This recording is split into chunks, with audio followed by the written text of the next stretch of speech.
brevemente, eu citei com mais detalhes.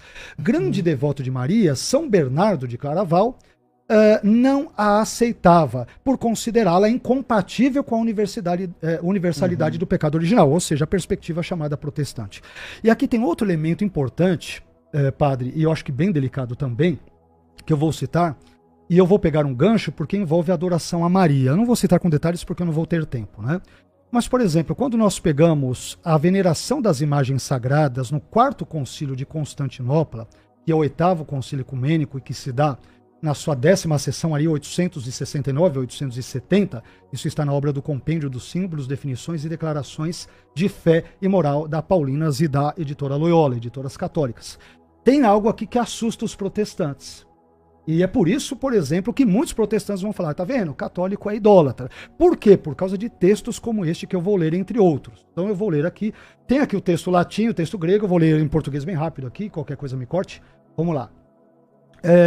Do mesmo modo também, esse documento desse concílio, do mesmo modo também a imagem da Imaculada, sua mãe e genitora de Deus, Maria, e além disso pintamos também as imagens dos santos anjos, como os representam em palavras a Divina Escritura, mas também as imagens dos apóstolos, tão dignas de louvor dos profetas, dos mártires, dos varões santos, igualmente de todos os santos, nós os honramos e adoramos.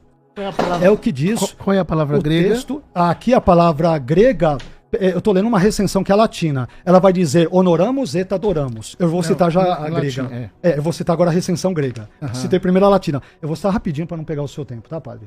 Rapidinho. Agora a recensão grega. Agora eu vou responder sua pergunta. Do mesmo modo também, e a tradução é católica, não é minha. Do mesmo modo também, a imagem da Imaculada, sua mãe, e as imagens dos santos anjos, como os representam em palavras da Santa Escritura, e ainda as de todos os santos, nós as veneramos e adoramos. O grego traz timonen kai proskinumen. Proskinumen. Eu sei que proskinel tem a ver com dobrar-se, ajoelhar, prostrar, eu sei, mas a própria edição católica, nos dois casos da recensão latina e grega, traduziu como adoramos. Me perdoe. Mas por que traduziu como adoramos? Porque orare, os, boca, ad, é beijar. Então tem o mesmo sentido etimológico do grego. Mas não está falando de latria. Se ele quisesse falar de adoração no sentido de idolátrico, teria usado a palavra latria. Mas vamos lá. Tem bastante coisa que o senhor falou. Por que Deus precisaria imunizar Maria do pecado? Porque o desígnio da criação ele não é maior que o da redenção. E se Deus criou Eva sem pecado, ele não poderia ter criado Maria em pecado. Uma vez que nós temos já desde os padres da igreja muito antigos a analogia entre Maria e Eva e Cristo novo Adão. Isso está presente em diversos santos padres antigos. Porque o anjo a chama de Recharitomene, inclusive como nome próprio. Agraciada, cheia de graça. Né? Então, antes de ela dar o seu consentimento para a encarnação. Então, o anjo lhe dá esse nome previamente a isso. Em terceiro lugar, mais do que é uma razão mais teológica, porque Jesus não passou por Maria, ela não é apenas uma porta pela qual ele passou. Ele tomou carne dela. Ou seja, a matéria-prima da humanidade santíssima de Cristo, que tira o pecado do mundo, não pode ser pecaminosa. Então há uma necessidade pelo próprio desígnio da redenção. Claro que padres da igreja como Orígenes não é padre da igreja, é um escritor eclesiástico, porque, enfim, caiu em heresia e tem outros problemas, mas os padres da igreja, algumas vezes sim, São Bernardo, etc., eles têm dificuldade em lidar com a ideia da Imaculada Conceição porque ela parece relativizar a redenção universal de Cristo. E ela mesma diz no Magnífica, a minha alma magnifica o Senhor, meu espírito exulta em Deus, meu Salvador. Ou seja, Cristo a salvou também. O problema é um modo de salvar. A Imaculada Conceição não é uma espécie de exceção na universalidade salvífica de Cristo. Cristo a salvou por antecipação. Do mesmo jeito, eu posso salvar alguém que foi jogado num rio, eu posso lá mergulhar e tirar a pessoa do rio, ou eu posso salvar preservando a pessoa de cair no rio. Foi o caso dela. E isso por causa da relação única que só ela tem com ele, que é essa relação de lhe ter dado a humanidade santíssima. Por isso que, por exemplo, tem texto de São João Crisóstomo falando coisas parecidas, tem textos aqui, como o senhor diz, de Orígenes, que ela pecou, mas essa verdade de fé não se entendia de maneira clara e distinta ainda, justamente porque não havia um instrumental teológico adequado para isso.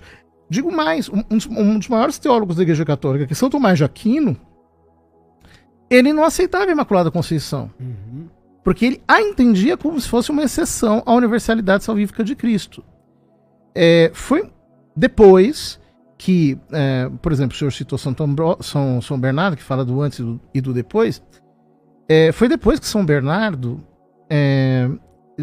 aliás, foi depois de São Bernardo e de São Tomás, que ficou claro que não precisa de um antes ou de um depois, né? Ou seja, alguém pode dizer, se ele a salvou antes, ela não foi salva. Se ele a salvou depois, então ela não é imaculada. Até que nós chegamos à ideia de... ele não salvou nem antes nem depois, foi no ato da concepção. E o Alfonso Murrado, eu reputo as mesmas causas do Raymond Brown para tratá-lo aqui. Por fim, prosquinel. Olha, nós temos eu antes de vir, eu fiz prevendo que poderia surgir, fiz uma pesquisa de textos bíblicos em que aparece prosquinel. Abraão se prostra diante dos 3 homens, Gênesis 18. Ló se prostra diante dos 2 anjos, Gênesis 19. Jacó se prostra diante de Esaú 7 vezes, Gênesis 33. A família de Jacó se prostra diante de Esaú, Gênesis 33, 6, 7. Os irmãos de José se prostram diante dele, Gênesis 42. Mais uma vez, os irmãos de José se prostram diante dele, Gênesis 43. Judá e seus irmãos se prostram diante de José, Gênesis 44. Jacó se prostra sobre o seu cajado, Gênesis 47. Depois, o povo se prostra diante de Moisés. Moisés se prostra diante de seu sogro, Êxodo 18, 7. Enfim, tem mais. Tem aqui várias páginas aqui, pelas 4, 5 páginas de citações de prosquinel, que não é idolatria. Então, é muito importante diferir as duas coisas. Quer dizer, o culto de latria, que é exclusivo de Deus, nunca foi dado a Maria e aos santos. E os próprios reformadores reconhecem isso, que nós temos o mesmo Deus, nós todos cremos na Santíssima Trindade. Ok? Podemos. Bom, vamos lá. No caso desses vários personagens que se prostram, padre, na Bíblia, é verdade, mas eles se prostram, o senhor citou o contexto, sobretudo veterotestamentários, e essa ideia de você se prostrar diante de alguém, por uma questão cultural, de deferência no Antigo Oriente Próximo, não só em Israel, mas nas nações circunvizinhas a Israel no Antigo Oriente Próximo era comum. Então, de novo, eu não posso pegar esses elementos culturais antigos e, de novo, transferi-los para um contexto de um concílio onde esse culto a Maria já começa nos primeiros séculos da igreja. Então, você tem uma situação distinta. E, a meu ver, eu entendo o que o senhor falou, a questão de prosquinel, que ele pode ter um sentido amplo e tem, só de se encurvar ou de adorar, mas a questão é que em nenhum momento, por exemplo, esse compêndio que envolve símbolos da fé católica e tudo, explica. Então, para quem ler, veneramos et adoramos, ou seja, nós veneramos e adoramos. O que é adorar para qualquer pessoa, sem que haja uma nota aí, quer dizer, nós estamos adorando a imagem de todos os santos e tudo. Mas vamos lá, deixa eu fazer umas considerações ao que o senhor falou. Primeira consideração, em Lucas 1, 28, a expressão grega kecharitomene, que o senhor citou, ela vem de charitô, que significa, segundo o BDAG, um dicionário bem emblemático do grego, de Bauer, Denker, Arndt e Gingrich, significa alguém que foi favorecido por Deus. Somente isso. Não existe nada no texto grego que sugira que tal favor divino envolva, por exemplo, a ideia de Maria ser preservada imune de toda mancha original do pecado, ou do pecado original, ou que Maria tenha permanecido, como alguns pensam, por exemplo, virgem durante toda a sua vida e tenha seguido uma perspectiva celibatária, não há nada disso no termo grego que exija isso. Aliás, muito pelo contrário, esse mesmo verbo haritô, ele é usado, por exemplo, em Efésios 1,6, quando Paulo diz a respeito dos cristãos em geral que a graça de Deus nos favoreceu, e haritosen, no amado, isto é, em Cristo. E nem por isso os cristãos eles são sem pecado nem nada, muito pelo contrário. Então esse elemento verbal, eu acho que ele, na minha modesta perspectiva, ele não procede à ideia do verbo haritô. Não há nada nele que exija semanticamente, remotamente, a ideia de Maria ser preservada do pecado original e assim por diante. Uma outra consideração é a seguinte: Maria, em Lucas 1,47, no Magnificat, ela admite que precisa de um Salvador, quando diz: o meu espírito se alegra em Deus, meu Salvador. O senhor comentou brevemente esse termo. O que acontece?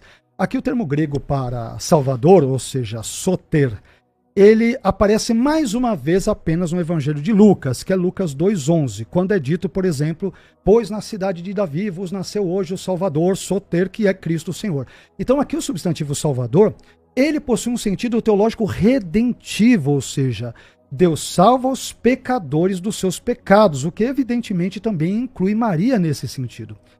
Eu imagino que o senhor, diante do que o senhor mencionou, o senhor disse que existem dois modos de salvar alguém, não é isso? Você pode salvar alguém, por exemplo, depois da queda, que é o que nós protestantes entendemos com Maria e com todos os seres humanos, de forma geral, ou você pode preservar alguém da queda, que é o que o senhor postulou. Porém, o sentido mais natural, comum, ao longo de toda a Bíblia, todo o Novo Testamento, inclusive Septuaginta e Novo Testamento grego, envolve, por exemplo, a ideia do termo do substantivo Salvador, ele ser usado em sentido, claro, no presente caso, redentivo, né? Envolve salvar alguém que caiu em pecado e não preservar ou impedir alguém previamente, antecipadamente, desta queda. Então é essa questão que eu acho também complicada. Eu não tenho... É uma explicação interessante, mas eu não a vejo como bíblica. Quer dizer, olha, eu louvo a Deus, o Senhor, no Magnificat, que é o meu Salvador. Obrigado porque o Senhor me preservou de cair na queda. Não, Deus, Jesus é o Salvador de Maria porque ela também é pecadora. É a leitura mais natural do texto. A não ser que você talvez leia o texto, e nenhum de nós é neutro, é evidente, mas o leia com os olhos mais dogmáticos. Uma outra perspectiva que eu diria, uma terceira consideração, é a seguinte: a Bíblia é clara ao dizer que o pecado afetou todos os seres humanos sem exceção. E isso evidentemente inclui Maria. Se não, acompanhe por favor o meu simples silogismo. Premissa 1. Todo ser humano peca. Premissa 2. Maria foi um ser humano. Conclusão. Logo, Maria pecou. Então, se as duas premissas são verdadeiras, segue-se que a conclusão é verdadeira. Além disso, esse conceito de pecaminosidade universal da humanidade encontra apoio farto nas Escrituras. Romanos 3,23, Paulo diz que todos, pantes, pecaram e destituídos, estão na glória de Deus. Não há nenhum elemento indicativo no seu contexto de que haja exceções a essa regra. Além disso, 1 João 8, eu vou terminar com esse texto, diz que se dissermos que não temos pecado, enganamos-nos a nós mesmos e não há verdade em nós. Se Maria pudesse dizer que ela não é pecadora, ela seria mentirosa e poderia piorar ainda mais o seu estado enquanto pecadora, como todos nós somos diante de Deus.